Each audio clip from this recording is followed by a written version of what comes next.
Last week we talked about baptism, and we saw how baptism is one of the two sacraments normally practiced in Protestant Christianity. And we talked about a sacrament being a religious ritual that is practiced regularly and is held to be of special significance. And of course, two sacraments, baptism and communion. And today I'd like for us to talk about communion. We are one of the very few churches in Cleveland County that has communion every week as part of the service. There's only like 3 others that I know of in the whole county. Now, communion is when Christians eat a small amount of some kind of bread substance and have a small amount of wine or juice, and it goes by different names. Sometimes people call it the Lord's Supper. Sometimes it's called communion. Sometimes it's called Holy Communion. Sometimes it's called the Eucharist. And Eucharist is just a word that means thanksgiving. Now, the way communion is done varies greatly among churches. If you visited different churches when they've had communion, you've probably never seen it done the same way twice. And even among different denominations, and even among different churches in the same denomination, there's a great variety in the way communion is done.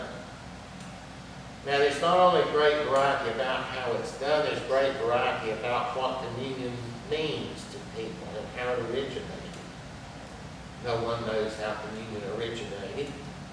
A lot of Christians point to the readings that I had today from the Gospel and from Paul, and say that it comes from Jesus' last meal with his disciples before his arrest. Now, that's what is popularly called the Last Supper. So some people that believe that it comes from there might call it the Last Supper rather than the Lord's Supper. Now, this is recorded in Matthew, Mark, and Luke. It is not recorded in the Gospel of John. Now, in Matthew and Mark, it simply says that Jesus ate with his disciples and gave them bread and wine. It does not say he said to do this in remembrance of me. Luke is the only gospel we find that in. And so before Jesus is arrested, Matthew and Mark have him eating with the disciples. Luke is the only gospel that says, do this in remembrance of me. So Luke is the only gospel that indicates this is something Jesus intended for people to repeat. And some people say this is the origin of communion. It goes back to this meal Jesus had with his disciples before he was arrested. Within this idea, there is another subset in which it is broken down to. We've talked about it here before, how after World War II, and especially after 1967, all things Jewish suddenly became trendy in Christianity, and some Christians began to interpret this as a Passover meal. Now, the Passover meal is a yearly Jewish celebration where they remember how back in the Old Testament book of Exodus, God sent plagues on the Egyptians. And if you read the account of the plagues in the Old Testament book of Exodus, you'll see how it states that God says, I'm going to harden Pharaoh's heart so he won't let you go because I want to send these plagues on me. Now, a lot of times the way it's popularly imagined is that, the Hebrews are begging to leave and Pharaoh says no. And God is sending the plagues on them to get him to change his mind. That's not how the Bible portrays it, though. It's that God says, I'm going to harden his heart so he won't let you go, just so I can send the plagues on him. So when seen in that way, the idea of the Passover is not quite as sweet as it is otherwise. It puts it in a different light. But anyway, the Passover is a meal that some Jews eat to commemorate that. And the Gospels tell us that Jesus' crucifixion happened sometime around the Passover. And so some people said, okay, well, this must have been a Passover meal. Now, other Christians maintain, no, it wasn't. And the Bible's not clear about it. We did hear from the Gospel of Luke today, that account tends to make us think it was a Passover meal. But however, Mark, Matthew, and even Luke say that it was on the first day of what's called the Feast of Unleavened Bread. And as far as biblical scholars can determine, that was not the day of the Passover. Luke also connects it, remember, with the first day of unleavened bread. So we can't be sure if this is a Passover or not. Biblical scholars tell us that's not the day of the Passover. So it may have been a Passover meal, it may not have, we don't know. So we don't want to say, oh Jesus, this is the Passover. It's not. It may have been or it may not have. Remember, we do not want to go on assumptions. So whether it was or was not a Passover meal, one of the ideas about the origin of communion is that it stems from this Last Supper that Jesus had with his disciples. Now, some Christians say, no, that's not true. They point to a number of passages in the Gospels where it shows Jesus eating with his followers. And they say, look, I can point to you all these different examples here of where Jesus eats with people. And so this was a tradition that Jesus had. He regularly ate with his followers, and that's where communion came from. That people just carried on the tradition of eating together after Jesus ascended into heaven, because that's what he did when he was on earth. And there is support from that from the Gospel of Luke. After the resurrection, we see Jesus eating twice with the groups of his followers. And in the Gospel of John, after the resurrection, we see Jesus eating with some of his followers. And this tradition carried over into the book of Acts. In only the second chapter of the book of Acts, it says of the earliest Christians that one of the things they regularly did was they got together and broke bread together. That is, they ate together. And some people put all this together and they say eating with his followers was a custom Jesus started, and it was a custom that his followers maintained after he had ascended into heaven. So that's another example of a possible origin of communion. Now remember, the Gospel of Luke is the only Gospel that has Jesus saying, do this in remembrance of me. We find that only in one other place in the New Testament, in 1 Corinthians. We heard that as our New Testament reading. Paul is talking about that, and he's saying that Jesus says, do this in remembrance of me. And he's not saying he got it from the author of the Gospel of Luke. He's saying he got it from Jesus himself. Now, a lot of times we look at Paul as being the main figure of Christianity in those early years, but actually there were a lot of Christians at that time that were not connected with Paul at all. And remember, back then there was no New Testament. That wouldn't come around for another 300 years or more. And different Christian groups had different writings they looked at and regarded as sacred. Some of them didn't have the Gospel of Luke. Some of them did not have Paul's writings. It's possible some of them had never heard of Jesus saying, do this in remembrance of me. Maybe they knew that Jesus had the custom of eating with his disciples, but maybe they had never heard anything about him saying, do this in remembrance of me. And we do not know that these meals that the early Christians shared together were in any way connected with the death of Jesus. We don't know they were connected with the meal Jesus ate with his disciples before he was arrested. There's just so much about the first years of Christianity we do not know. And I have tried to emphasize in here before that when we do not know, don't assume. You know, it's possible that what happened is that over time, groups began developing this meal into something more than just a meal. Maybe they began developing it as a memorial to Jesus. And we see evidence of that in the reading that we saw from 1 Corinthians today from the Apostle Paul. On one hand, it sort of seems like a covered dish supper, because he's talking about people bringing food, and it's sitting there and they're hungry and they can't wait till everybody gets there, so they go ahead and eat. And then they eat up everything, and then when everybody gets there, so then people are hungry and there's nothing for them to eat.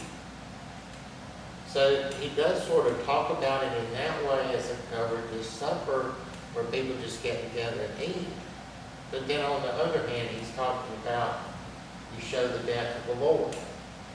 So it could be that even at that early date, what we're seeing is a transformation of this. We're seeing a transformation of how people were gathering just to eat together, Christians gathering to eat together, and it was developing into something more.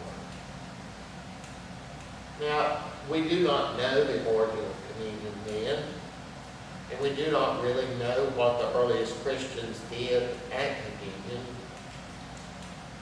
Thinking about the passage from Paul, evidently some people overdid the wine of those days because he's talking about some of them getting drunk. So it could have just been a big Saturday night party for all we know, but he does talk about that.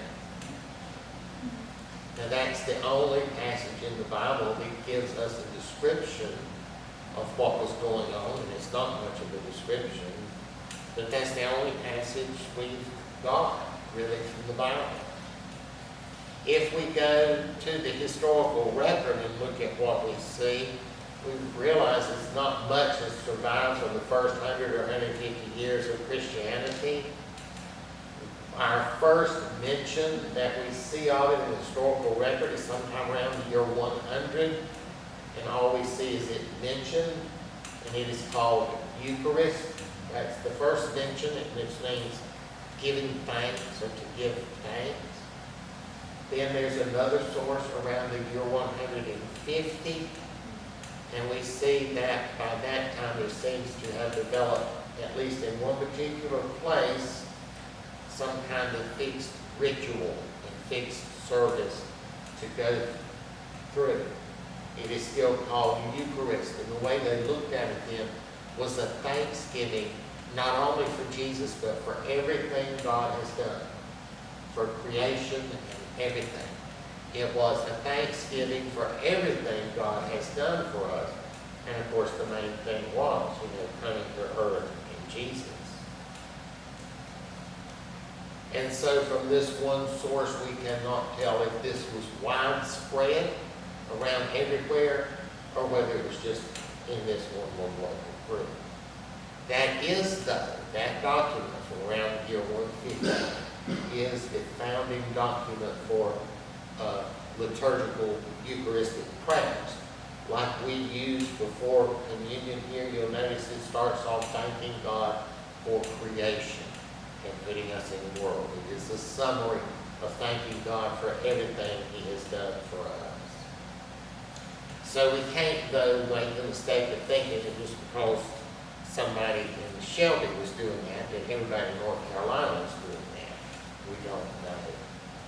It would not be on up into the mid to late 300s before the historical record indicates that a fixed, standardized practice for communion had become widespread. And even then, we don't know exactly how many people followed that and what other variations there may be to it. In any kind of religion, a religion is a set of beliefs. It is to say, I believe this about everything. But beliefs can be just abstracts. They're not concrete. They can be concepts. And it's hard to identify with concepts. And that's why religions need more than concepts than abstracts. Religions need things we do, things we see, and things we participate in. That's why religious services have rituals. And rituals are things we do on a regular basis. And rituals might consist of anything. The rituals we have in this service is how our service is structured. You'll notice it's the same every Sunday. It's that way for a reason. Because I think that things are better when they're structured like that. And we have the same elements and we do the same things. We sing hear our crown, we sing the song. Those are rituals, observances. They are things we do, things we participate in. Rituals are an expression of abstractions. They make abstractions into something concrete. Anthropologists tell us that they have documented rituals in virtually every society they have studied. And recent scientific research shows the importance of ritual in our lives.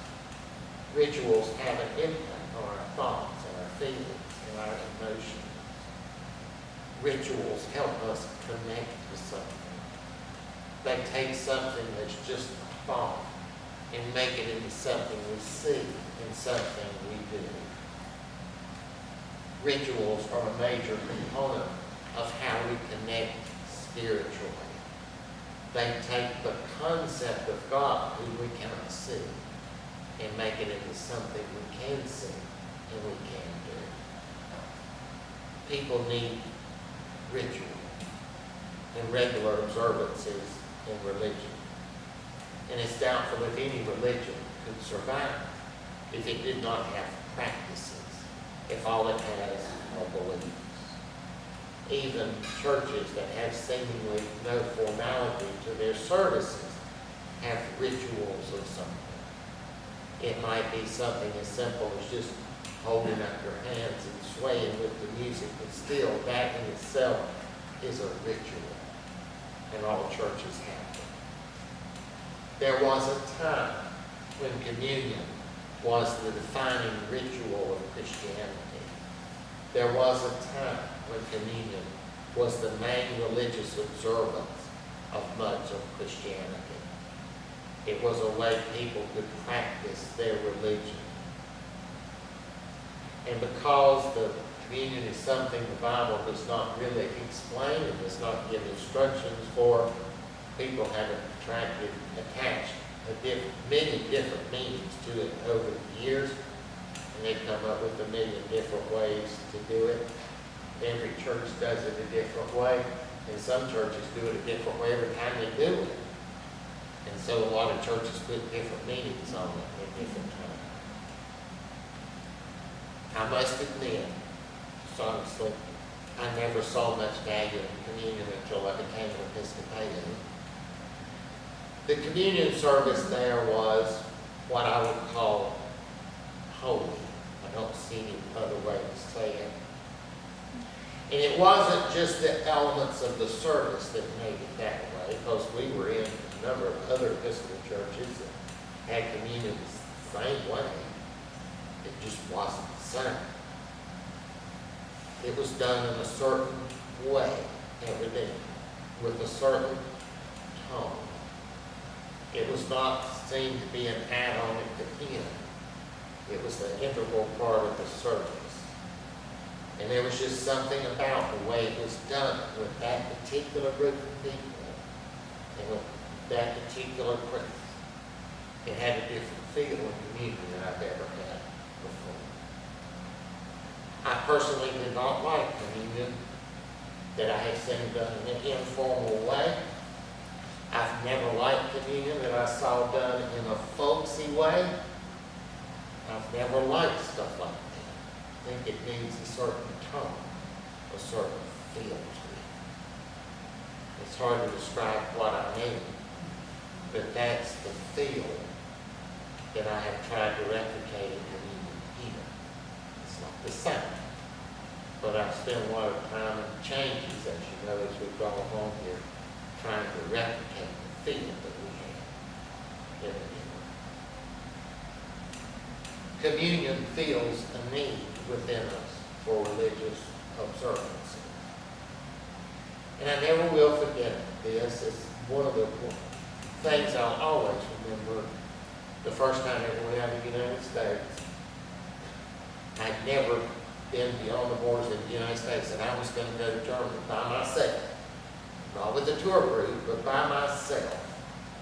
There used to be a place over here beside Medical Arts Pharmacy called First Travel. I went over there and I told that woman I want a plane ticket and I want reservations in these 3 places. She could get reservation in one place, so I called her and got it myself over there.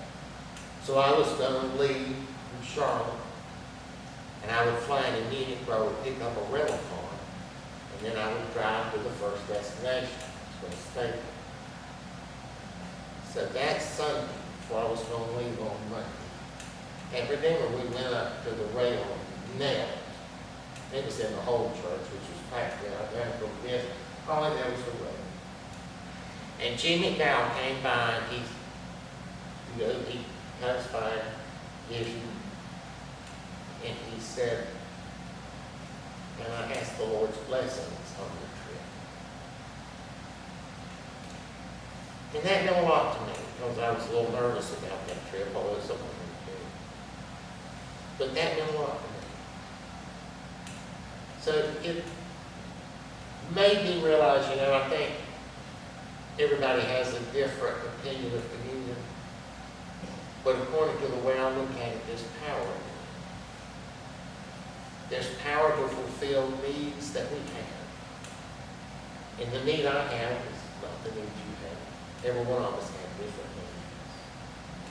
But I think when we do something like communion, each one of us gets what God needs for us to do. It may be different for me and you, that's fine.